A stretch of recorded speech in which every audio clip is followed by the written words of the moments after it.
Nabucodonosor queria fazer uma batalha na mente daquele povo, daquele jovem. Aquele jovem seria um instrumento de conquista do Império Babilônico. Porque esse jovem, eles vinha de uma linhagem real, de Judá. Quando a Bíblia diz que o povo de Deus se rebelou contra o Senhor. E já foi recitado aqui alguns profetas, principalmente Jeremias, ele se enquadra nesse cenário. E a mensagem do profeta Jeremias é uma mensagem de advertência, uma mensagem de exortação. Só se a gente olhar a geografia do profeta, a gente vai ver que o profeta, no público, ele confrontava, ele falava a verdade. Só que quando o profeta se retirava, eu costumo dizer que no público ele falava como profeta e no oculto ele chorava como um sacerdote. Porque o profeta Jeremias, ele é de uma linhagem sacerdotal. Ele é filho de um sacerdote. Porque a gente precisa entender que não adianta somente a gente corrigir se a gente não chorar por eles. É verdade. A gente acha que a missão que Deus nos confiou é somente confrontar. Eu sei que o confronto faz parte da salvação. Se não há confronto, não há céu. É verdade. É confronto que nos alinha com a salvação. Sem confronto, eu estou te preparando para ficar aqui.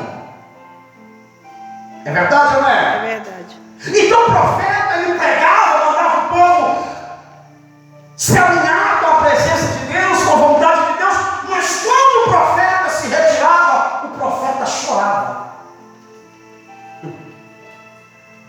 Você tem que falar a verdade, mas você também tem que chorar e interceder.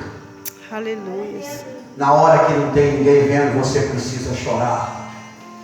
Quando você olha Jeremias capítulo de número 9, Jeremias não tem mais lágrima para falar pela filha de Sião, pelos mortos, pela calamidade que o povo estava vivendo.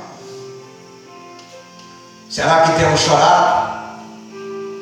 Será que na madrugada temos chorado diante da nossa cama? Senhor, muda a situação daquele irmão, muda a situação daquela irmã. É Deus. Não, eu só preciso, eu tenho que exortar, eu tenho que corrigir, eu tenho que falar. Mas você tem que chorar. Aleluia. A Bíblia nos ensina a exortar no amor. Aleluia. Você tem que exortar, mas também você tem que amar. Então o profeta Jeremias, ele é um profeta que está trazendo uma advertência para o povo, para que o povo se alinhasse com a vontade de Deus. O povo virou as costas para o Senhor. E todos nós sabemos que nesse tempo a Babilônia vinha devastando as nações, conquistando territórios, se enriquecendo com o despojo das nações. A Bíblia diz, o profeta Abacuque diz, que os seus cavalos eram mais ligeiros do que o leopardo. Aleluia. Quando os babilônicos viam a presa, a Bíblia diz que eles eram como uma águia, se apressava para devorar a presa. E foi justamente numa dessas visitas que esse jovem Daniel está lá dentro da Babilônia.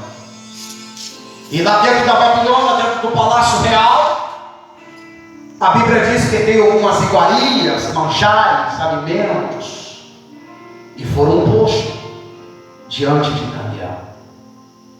Só que a Bíblia diz que Daniel, ele se assentou no seu coração a não se contaminar com o manjar do rei. Oh, meu Pai. Oh, glória a Porque Deus. Daniel entendia que tudo aquilo que compromete a vida de santidade dele, ele precisa rejeitar.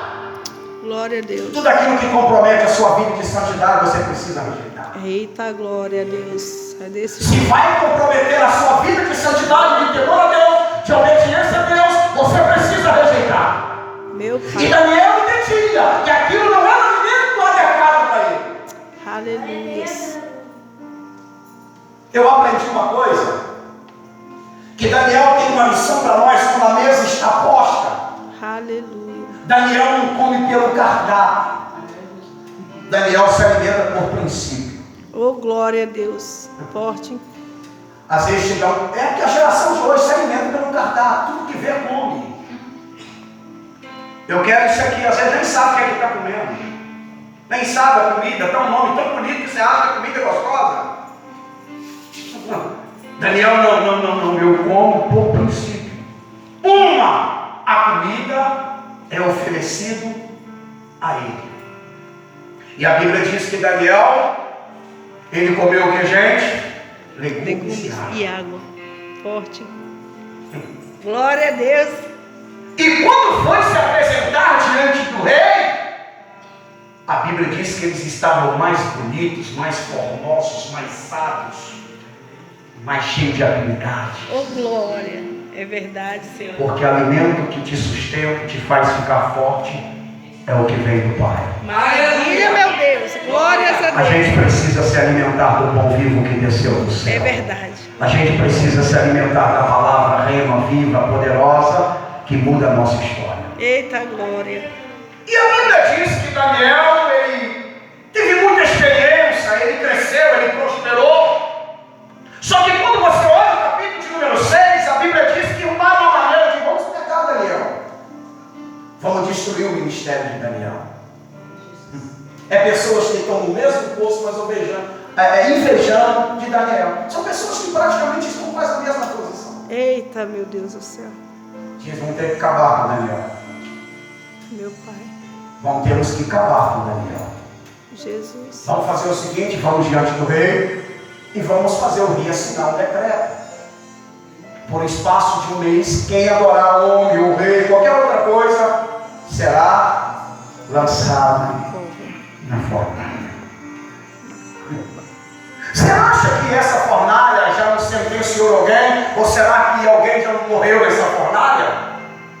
Será que Daniel foi o primeiro, na cova? Será que Daniel foi o primeiro a ser jogado ali? De maneira alguma. Provavelmente, alguém que não seguisse a lei, as regras do reinado, provavelmente era a punição. Mas só que Daniel sobreviveu aonde muitos morreram. Eita, glória a Deus, aleluia. É para se alegrar com isso que maravilha. Você é um sobrevivente. Oh, glória. Porque em meio, você sabe qual é o propósito da guerra? Às vezes a guerra, irmãos, não é para te matar. Às vezes a guerra é para te amadurecer. É verdade. Você precisa entender que guerra veio, que conflito veio, que luta veio, que prova veio, desemprego veio, enfermidade veio, mas você está vivo porque você é um propósito de Deus. Aleluia. Aí eu me lembro do 2º livro dos Reis, capítulo de número 5, quando a Síria invade Israel, faz guerra contra Israel. Você acha que na guerra tanto morre judeu, tanto morre sírio? Só que no meio daquela guerra, Deus preservou uma menina. Aleluia! Em meio às guerras, Deus tem guardado a sua vida. Em meio aos problemas, em meio aos momentos difíceis, Deus tem guardado a sua vida. Glória a Deus. Tinha tudo para acabar, mas Deus é o autor da sua história. Deus é o autor da sua história. Aleluia, Jesus. Então Deus preservou a menina, porque a menina era um propósito de Deus na casa de minha mãe. Maravilhas. Deus não está te guardando, te protegendo para você escolher o que você quer e para fazer o que você quer. Toma posse, glória. Ah, não, Deus me guardou da vida, da guerra, para me ficar caladinho, não, querido. Tem alguns da mãe te esperando. Eita Deus. Aleluia. Fala, E só vou dar uma frisada e vou voltar aqui. Olha para você ver que menina, irmãos. Que menina, que menina. A menina estava cativa? Não, a menina não estava cativa. A menina estava mais livre do que na mãe. A menina consegue enxergar problema que de repente nem na mão falou. Porque às vezes Deus leva você em algum ambiente para te mostrar o que está acontecendo. Não é para você sentenciar, não é para você julgar, é para você ser a solução. Aleluia. Tem hora que a gente vê tanto problema, vê que a gente ser a solução, a gente acaba aumentando o problema. É verdade ou não é? É verdade. Vem de você ser solução, resolver o problema, dar uma palavra de Deus. Às vezes você, a menina, o problema de Naamã, por que a menina ficou preocupada em saber? Porque Naamã não contou para ninguém. A intenção de Deus, irmãos, é quando Ele quer saber o seu problema, quando Ele diz, fala para mim o seu problema, apesar que Ele sabe, Ele não quer julgar o seu problema, Ele não quer, não. Deus, Ele quer tratar. Glória a Deus. Aleluia, Deus. Quando Deus está preocupado em saber da situação que você vive, é porque Ele quer tratar. Ele quer curar. O que é que você quer? Eu quero enxergar, então enxerga. E a Bíblia diz que Naamã foi até onde? Foi até o profeta. Foi até quem? O profeta. Você já parou para analisar que todo processo de cura tem processo? Ele foi até a casa do profeta, o profeta diz assim, vai ao Jordão. Vai aonde? Ao Jordão. Quando o profeta está falando para Naamã ir até o Jordão, o profeta está dando uma direção. E direção. Você sabe por que às vezes não recebemos a cura, o milagre, a porta no ar? É porque às vezes está na direção errada. É, Deus. É por aí, Você não Deus. está alinhado com a direção de Deus. Eita, glória! Meu Pai! É melhor se alinhar com a Glória, direção de glória a Deus. Deus. É em Damasco, é no Jordão. Ele diz, mas poxa, poderia ser lá o outro rio, é aquela coisa toda. Não. Você ainda continua querendo andar na direção sua ainda? Ei, Jesus. Se Deus já estabeleceu uma direção para você, por que você está criando outra opção além daquela que Ele já te deu? Meu Pai. Vai afundar. É, Deus. Fala, Deus. Fez Pedro andar por cima da água? Fala, Jesus. O que é? Glória. Não é fé. Aleluia. Ele andou sobre o vento de Jesus. O vento de Jesus abriu um caminho para ele andar. Vem! Olha, ele vai em cima do vento. Vem. Oh, glória! Então a gente precisa andar na direção de Deus. Só que a gente precisa entender que para a cura acontecer, há um processo. É quantos mergulhos? 7. É processo. É processo. Amém? Falado. Então é melhor andar na direção de Deus que as coisas vão fluir bem, tá? É verdade. Não sai da rota, não. Sai não. Glória. Então Daniel, a Bíblia diz que quando Daniel foi lançado naquela cova, porque Daniel, irmãos, não mudou a sua prática, o seu hábito, por causa de um decreto, por causa de uma situação, por causa de um problema, por causa de uma multa, quem sabe de uma defamação. Daniel não mudou. Daniel continua na sua prática de oração 3 vezes ao dia. Deixa eu te dizer uma coisa. A oração é a ferramenta mais poderosa que eu e você temos. Aleluia, Deus. Aonde a mão não alcança, a oração chega. Oh, glória. É verdade ou não é? O que o remédio não pode fazer, a oração resolve. Maravilha, Jesus. Lembra quando Pedro está preso, quem está orando? A igreja. Pedro está aqui, a igreja está aqui, mas quando eles estão orando, Deus está agindo aqui. Oh, maravilha, Deus. Se nós começarmos a orar, a gente vai viver os benefícios da oração. Deus vai agir de uma forma poderosa. E a Bíblia diz que aquele dia Dário não dormiu, nem comeu, nem bebeu, ficou muito pensando em Daniel. E de manhã ele vai lá e dá um grito: Daniel, está morto ou está vivo? E Daniel deu um brado lá de dentro: estou vivo. Oh, glória. Aleluia. E a Bíblia diz que Daniel começa a prosperar. Deus. Poxa, o cara prospera no dia difícil. É Deus. O cara cresce. É Deus. O cara avança. É Deus. O cara não desiste do seu objetivo. Oh, O maravilha. cara não desiste do seu alvo. O cara não desiste daquilo que Deus tem para você. Por que você está Oh, desistindo? aleluia, Jesus. Só porque está doendo? Calma, a dor daqui a pouco passa. Continua. Maravilha. Não desista. Porque a falta de perseverança, ela aborta o nosso milagre.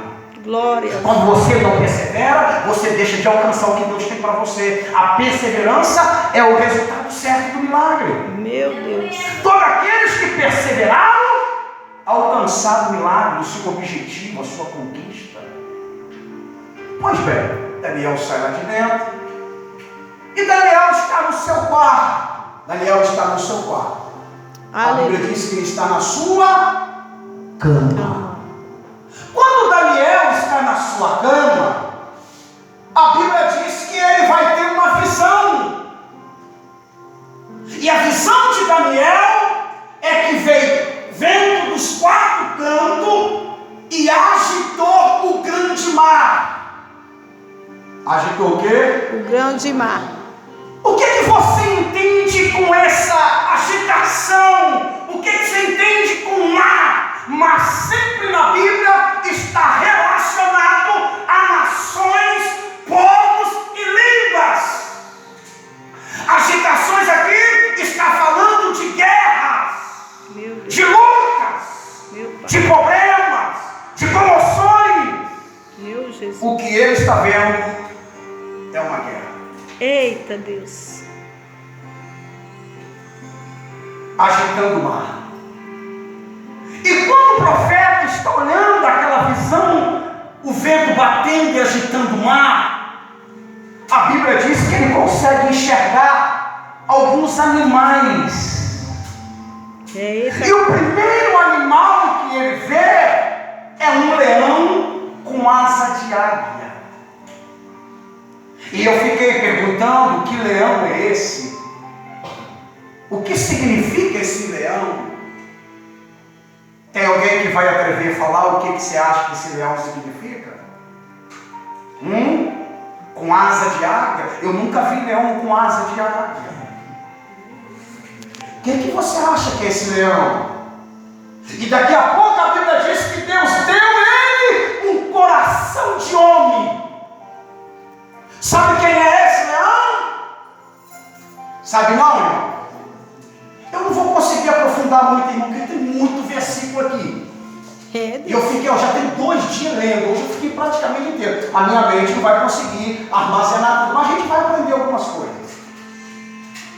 Se você olhar, por gentileza, do livro do profeta Abacuque. Ok, vamos ler a Bíblia. Vamos ler. Capítulo de número 1, verso de número 6, verso de número 7 e verso de número 8, eu explico quem é esse leão na visão do profeta Ezequiel, ó, profeta Daniel. Glória a Deus. Glória a Deus. Louvado seja Deus. E quando você acha, a Bíblia diz que ele tinha asa de águia. Mas você viu que as asas foram arrancadas? Todas as vezes que você vai ver asa, principalmente nesse contexto, você vai ver agilidade, velocidade.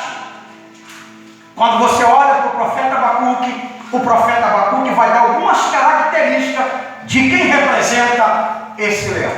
Meu Deus. Para quem não sabe, esse leão, ele representa o próprio rei Nabucodonosor. Tá, já achou? Abacuque capítulo de número 1, verso de número 6 até o verso de número 8. Glória a Deus. Porque eles... Vai, deixa eu te usar na leitura. Suscita, levanta, é isso mesmo. Isso. O caldeus, uma nação amada, impetuosa, que mancha sobre a lavura. Que marcha sobre a lavura da terra, para apoderar-se de moradas que não são suas. Horrível e terrível é, dela mesma sairá o seu juízo e a sua dignidade. E os seus cavalos são mais ligeiros do que os leopardos, mais espertos do que os lobos à tarde. E os seus cavaleiros espalham-se por todas as partes. E os seus cavaleiros virão de longe, voarão como águia. Glória a Deus. Que se apressam a devorar. A gente aprende que na visão do profeta Daniel, a visão que ele está tendo desse animal, leão com asa de águia, e a sua asa foi arrancada, é justamente quando Nabucodonosor ficou soberbo. Se a gente sabe que a asa fala sobre a velocidade que ele teve de conquistar, você acabou de ler que ele conquistava. Os seus cavalos eram mais ligeiros do que leopardo. O seu soldado era como águia que se apressava em tomar a sua presa. Eles marchavam pela largura da terra, tomando despojo de nações, de povos. Meu Pai. Foi esse povo que Deus usou para trazer uma correção para o povo de Judá. Só que quando o profeta está tendo essa visão, ele fala que a asa foi arrancada. Deus está dizendo: eu tirei a agilidade de conquista. Aleluia. Deus tirou a agilidade do Nabucodonosor. Qual foi o momento que Deus arrancou a asa dele? Quando você lê o capítulo de número 4, que ele foi pastar 7 anos no mar. Aquele momento ali. Até que um dia, a Bíblia diz, irmãos, que ele tinha perdido a consciência de quem ele era.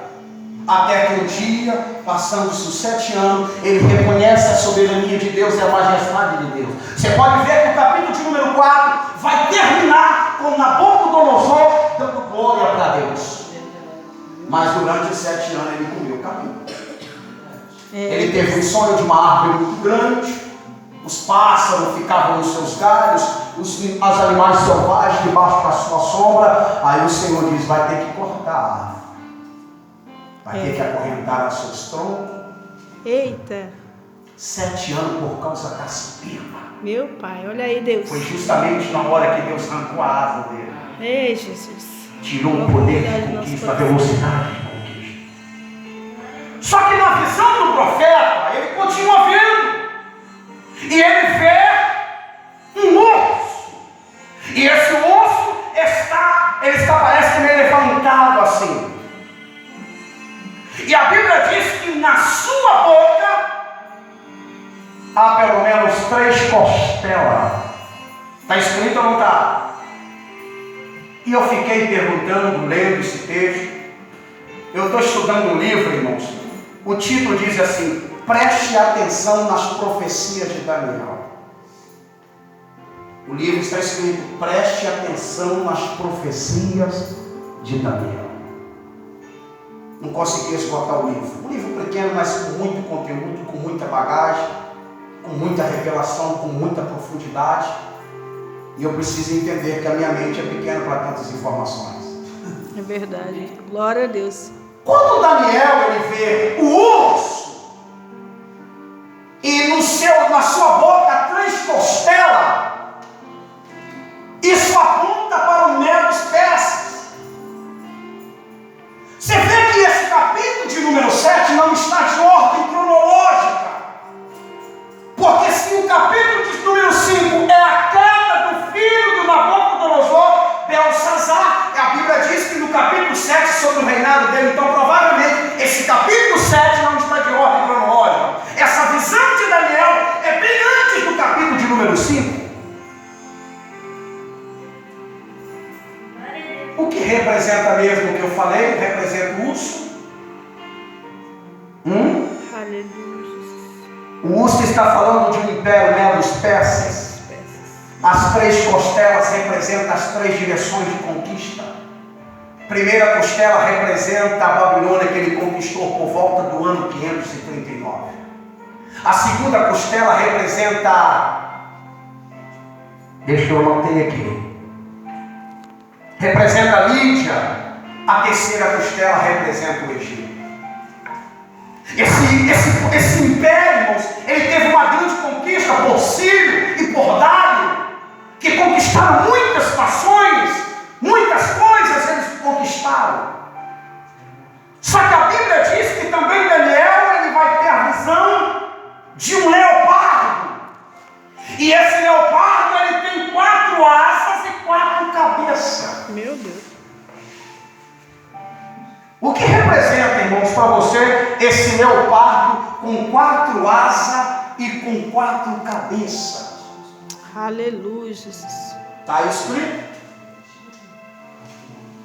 Glória a Deus.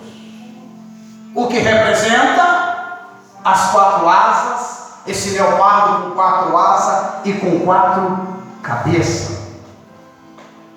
Não está escrito aí, irmãos? Sim. O terceiro animal. Deixa eu ver aqui.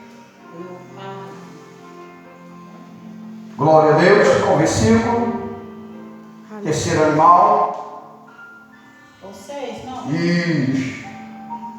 E depois disso continuei olhando, eis aqui o semelhante um leopardo que tinha 4 asas de ave nas suas costas. E tinha também esse animal 4 cabeças. E foi-lhe dado o domínio. A gente precisa entender que na visão de Daniel, ele está vendo o império, governos, homens que levantaria para governar. O primeiro império é a babilônica, já caiu. Quem está em evidência agora é o Medos Persas. O terceiro império aqui foi o Império da Grécia, liderado e governado por Alexandre o Grande. Só que Alexandre o Grande, por 6 anos, irmãos, ele conquistou muitos territórios. O homem tinha uma estratégia militar poderosa. Aleluia, Deus. No segundo a história, ele morreu com 33 anos de idade. Novo. A história diz que ele bebeu, ele estava bêbado, bebeu demais. Meu pai. A história diz que por cada lugar que ele conquistou, ele bebia uma taça de vinho. Ele morreu. Essas 4 cabeças são o seu sucessor, são os 4 generais que ele tinha. Porque Alexandre Grande não deixou um filho para reinar, não deixou um herdeiro para o trono. Você já ouviu falar de Judas Macabeus, irmãos? Já ouvi falar. Que chegou um tempo que a Bíblia diz que um desses generais, chamado Antíoco Epifânio, ele provocou uma conquista muito grande, oprimiu os judeus, e a história diz, irmãos, que ele profanou o templo do Senhor. Aleluia. No altar do Senhor, a história diz que ele sacrificou uma porca. Meu Deus. Judas Macabeu era a família de sacerdote, um desses sacerdotes chamado Matatias. Sabe onde é que ele venceu esse império? Porque esse império se tornou muito forte. Esse monarca chamado Antíoco Epifânio se tornou muito poderoso. Sabe onde é que ele venceu? Botou esse inimigo para correr debaixo de oração. É, Deus. Glória a Deus. Debaixo de oração. Aleluia. Uma família de sacerdote. Sabe qual foi o fracasso dessa família de sacerdote? Judas Macabeus. É que a história diz que eles tentaram ser rei. Irmãos, olha uma coisa. É sacerdote, é rei. Eita, papai, vai falar. Às vezes nós queremos ser aquilo que Deus não nos chamou para ser. Meu Deus. E a gente corremos um grande risco de nos fracassar. A gente tem respaldo bíblico para isso. A gente conhece um rei por nome de Uzia. O que aconteceu com o rei Uzia, irmãos? O que aconteceu com ele? Ele era rei ou sacerdote? Ele era rei ou sacerdote? Aleluia. O rei Uzia é rei, já estou falando que é rei. O que aconteceu com ele? Qual foi o final do reinado de Uzias? Aleluia. Uzia, pai de Jotão, pai de Acás, e assim vai. Uzia gerou Jotão, Jotão gerou Acás, Acás gerou Ezequias, Ezequias gerou Manassés, e assim vai. Aleluia. Qual foi o final dele? A história diz que ele entrou no santuário do Senhor e foi oferecer incenso. Errado. 80 sacerdotes entram repreendendo ele. E ele não gostou. Quando ele não gostou, a Bíblia diz que começou a sair na sua testa muitas lepras. Meu pai. E ele morreu leproso. A história diz que ele foi excluído, ele foi tirado. Por isso a gente precisa tomar muito cuidado e fazer aquilo que nos cabe. Olha aí, Deus. Então eu falei que o leão representa o Império Babilônico, o urso, o Império Medo-Persa, e o leopardo representa a Grécia. Agora, se você olhar para o capítulo de número 8, você vai ver que o profeta Ezequiel ele tem 2 visões do carneiro e do bode. visão do carneiro e do bode. Quem era o carneiro na visão de o profeta Daniel? A visão do carneiro representava justamente esse império, o Alexandre Grande, o império da Grécia. O bode representava, aleluia, Glória a Deus. Aleluia, Jesus. Deus maravilhoso. glória a Deus, glória a Deus. Aleluia, Deus. Glória a Deus. Isso, o bode representa o império grego. Glória a Deus. Jesus. Está aí a explicação. O carneiro que viste com duas pontas são o rei Medos Persas. Isso. Recapitulei. O carneiro representa quem? Os Medos Persas. O bode representa a Grécia. Você vai ver que houve uma peleja, uma luta. Está escrito aqui no livro do profeta Daniel, capítulo de 1. Houve uma peleja entre o carneiro e o bode. Quem foi que perdeu? O carneiro. Foi justamente quando a Grécia conquista o Medos Persas. E a visão do profeta não acaba por aí. Ele diz também que viu o quarto animal. É verso 7. Aleluia, Jesus. Depois disso, eu continuei olhando na visão da noite. Eis aqui o quarto animal terrível, espantoso e muito forte, a qual tinha dentes grandes de ferro. Meu Pai. Todas as vezes que falamos de ferro, você lembra da estátua? O ferro representava quem? A cabeça era de ouro, o peito era de cobre, é isso mesmo? E bronze, essas coisas todas. Mas o pé era de ferro e de barro. Quem que representava? Ele representava Roma. Então o quarto animal aqui que ele está vendo era o império da Roma, eram os romanos. E olha porque ele diz aqui, como esse povo era perverso, e ele devorava e fazia em pedaços e pisava aos pés o que sobejava, ou seja, o que sobrava ele pisava com os pés. Meu Deus. Era diferente de todo animal que apareceram antes dele. Tinha 10 chifres ou 10 pontas. Glória a Deus. E estando ela considerando as pontas, eis que entre ela subiu outra ponta, pequena, diante da qual três das pontas diferentes. Deixa eu explicar aqui. Você sabe o que significa os 10 chifres? Os 10 chifres representam 10 reis. Quando a Bíblia diz que Daniel está vendo que haverá 10 chifres, e dentro desse chifre nasce um menor. E esse menor, ele vai blasfemar, está escrito. Olha só. E eis que nessa ponta havia olhos de homem, e uma boca que falava grandiosamente. Eu continuei até que foram posto um trono, e o ancião de dia se assentou, e sua veste era branca como a neve, e o cabelo da sua cabeça como limpa lã. O seu trono chamava de fogo, e a roda dele fogo ardente. Um rio de fogo manava e saía diante dele. Milhares e milhares servia, e milhões de milhões estava diante dele. E assentou-se o juiz e abriu-se o livro.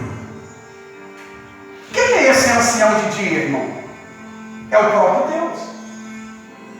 Quando ele abre o livro, é justamente diante do trono para sentenciar, para ver as obras.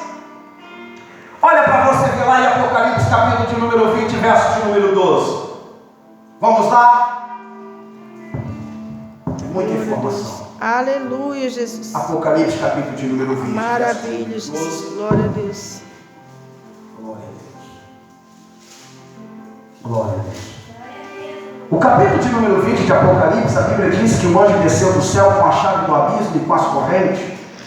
E a Bíblia diz que ele prendeu o Satanás, a antiga serpente. Meu Não Pai. foi? É isso aí. Glória Mas a Deus. vamos ver o verso de número 12. Glória a Deus. Aleluia, glória a Deus. Maravilha. E vi os mortos, grandes e pequenos, que estavam diante do trono. E abriram-se o livro.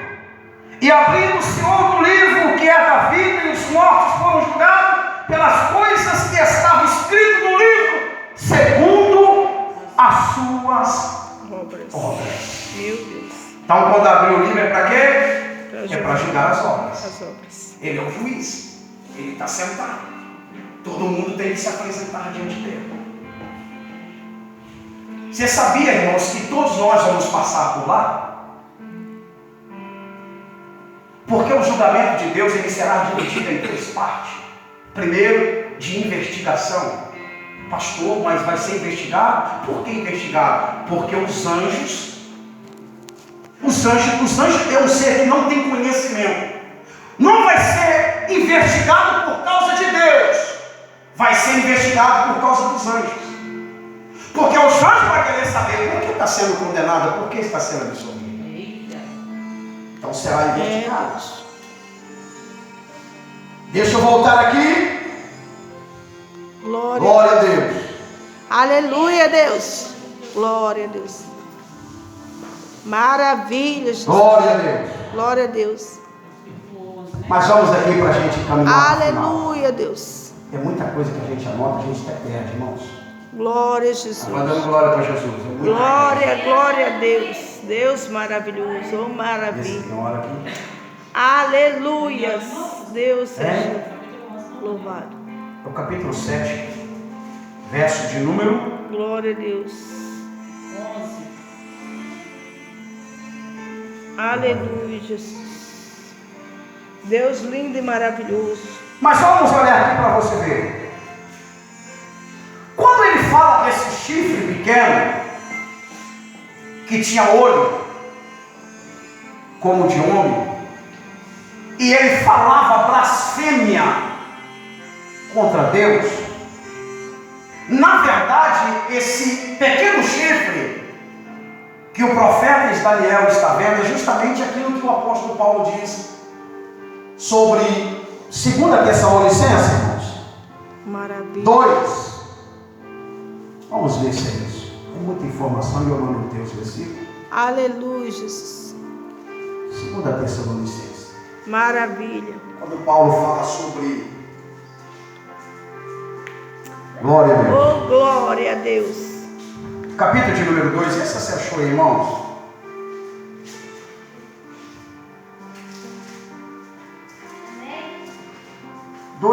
Vê se tem versículo de número 3.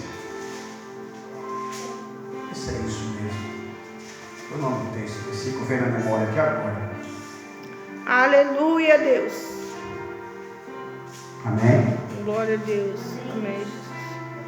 Glória a Deus. Aleluia.